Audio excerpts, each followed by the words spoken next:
वालेकुम। मैं हाँ रावल राठ ते तुसी वेख रहे हो वेले दी गल। मैं फिर दोबारा तुहाडी खिदमत विच हाज़र हाँ कि मुल्तान विच PDM दे होए जलसे ते गलबात करन वास्ते हुकूमत ने पुलिस नूं रेंजर नूं इस्तेमाल करके पूरे पंजाब चों लोकां नूं गिरफ्तार करके और कासिम बाग नूं 2 वारी सील करके सारे वस ला ले, पर जलसे नूं रोकण विच कामयाब नहीं हुई। जलसे विच शामिल सारे वर्करां दे चेहरिਆਂ ਦੀ लाली दसदी सी कि जिस तरह उन्हां मैदान फतह कर लिया होवे। जलसे विच खास तौर ते जदों नारे लाए जांदे सन ते एक पार्टिसिपेंट जिहड़ा है उसका जज्बा काबिल दीद सी। इस जलसे के दौरान जलसे के करीब ही एक बिल्डिंग दे विच अग लगी।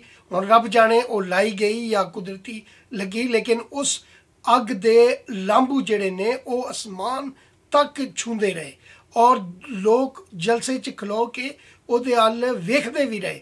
लेकिन मजाल है कि किसी भी वर्कर दे विच कोई खौफ या किसी लीडर दे विच कोई खौफ वेखण नूं नजर आया। सारे लोग डट के खड़े रहे। इंज दा जज्बा दसदा है कि उन्हां दे हौसले किसी भी तरीके नाल पस्त नहीं कीते जा सकते। पाकिस्तान की हिस्टरी वेखी जाए तो जुल्फकार अली भुट्टो ने जिथे मिडल क्लास नूं और लोअर क्लास नूं मजदूर किसान नूं जबान दी सी और उसनूं सियासत दे विच लियांदा सी, ते उत्थे ही ये क्रेडिट नवाज शरीफ नूं जांदा है कि जिस पिछले 72 साल तो चल रही इस्टैबलिशमेंट दी ओ तहरीक जिस विच लोकां अंदर हिम्मत नहीं सी होंदी ना लैण दी और सारे ही उसनूं खुफिया वाले कह के कोई नामालूम अफराद, कोई उसनूं खलाई मखलूक ते कोई गैबी ताकत कह के मुखातब करते होंदे सन। पर नवाज शरीफ ने जिस तरह हौसले दे नाल ना लए ने ते अज पाकिस्तान दे बच्चे दी जबान दे उत्ते उस इस्टैबलिशमेंट दे उन्हां किरदारां दे नाम मौजूद ने कि जिन्हां दे नाम लैना पाकिस्तान दे विच गद्दारी ते गर्दन जनी जुर्म गर्दानिया जांदा सी। नवाज शरीफ ने आम बंदे नूं दलेर बनाया ते इस तरह पाकिस्तान दी तारीख विच एक कहा जाए कि उन्हां ताकतां नूं नंगिया करके सड़क दे उत्ते सुट्टण वाली अगर कोई शख्सियत है तो वह नवाज शरीफ है। इस जलसे दे विच मरियम नवाज ने अपने प्यो की नुमाइंदगी करते हुए जिस तरह पीजा जनरल नूं वंगारिया और ना ले बगैर उन्हां 2 सिलेक्टर्स नूं जनता सामने नंगा कीता, वो अज पाकिस्तान दियां सारी सियासी पार्टियां दा नैरेटिव बन चुकिया है। इत्थे मौलाना फजल रहमान साहब ने भी अपना अंदाजे बयान उसी तरीके नाल सख्त रखिया जिस तरह वो डे 1 तो जलसियां दे विच तकरीर करते चले आ रहे हैं। इस मौके ते महमूद अचकजई वालों 2 शर्तां सामने रखियां गईयां कि PDM नूं किस तरह खत्म किया जा सकता है।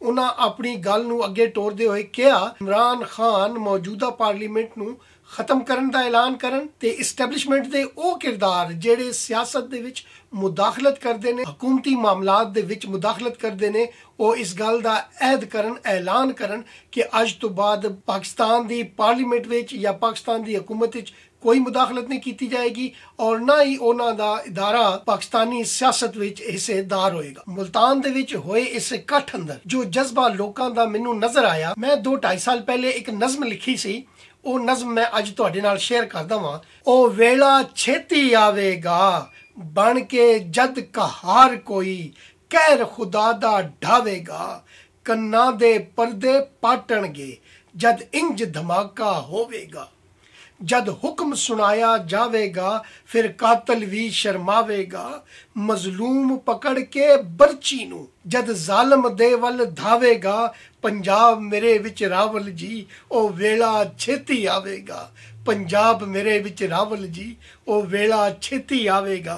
काबिल गौर सतरा ने इस मूरख हथों खोनी है ए गंदी चादर खसमा दी असा विच चुरस्ते धोनी है, तू वेखी भख दे पिड़ रावल ए पलटन सारी रोनी है, रात नू ढलदा वेखे तू हर पासे चानण होवेगा, पंजाब मेरे विच रावल जी ओ वेला छेती आवेगा, पंजाब मेरे विच रावल जी ओ वेला छेती आवेगा, ए पलटन सारी चोरां दी पा के वर्दी मोरां दी, सफा बना के नवियां ए पै दस दे कहानी होरां दी, ਖਲਕਤ ਸਾਰੀ ਤਾਂ ਜਾਗੂ, ਕੋਈ ਮਾਂ ਦਾ ਪੁੱਤਰ ਸਾਵੇਂ ਕਲ, ਜਦ ਗੀਤ ਸੁਰੀਲਾ ਗਾਵੇਗਾ, ਪੰਜਾਬ ਮੇਰੇ ਵਿੱਚ ਰਾਵਲ ਜੀ, ਉਹ ਵੇਲਾ ਛੇਤੀ ਆਵੇਗਾ।